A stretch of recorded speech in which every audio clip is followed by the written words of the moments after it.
Having trouble playing Roblox because of error code 280? Well, fear not. In today's video, I'll guide you through the methods to fix the Roblox error code 280 on your PC once and for all.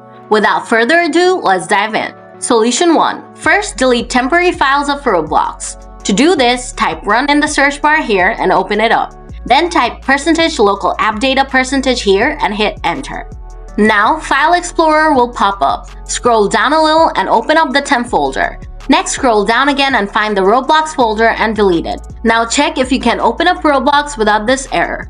Solution 2. If you can, try resetting your network configuration settings. To do this, first type CMD in the search bar here. Then right-click on Command Prompt and select Yes. Now type net sh winsock reset and then hit enter. This will reset the winsock catalog. Now type ipconfig/flush DNS and hit enter. This will delete old DNS server cache from your computer. Lastly, reboot your computer and check if the error is gone. Solution 3. If you're still getting this error, try uninstalling and reinstalling Roblox. To uninstall Roblox, simply open up Settings. Click on Apps and then Install Apps. Now scroll down and find Roblox Player for User. Click on the three-dot button next to it and select Uninstall. Click on Uninstall again and Roblox will be uninstalled from your computer. Now to reinstall Roblox, go to roblox.com with your favorite browser. Click on any games and hit the play button. Now this window will pop up.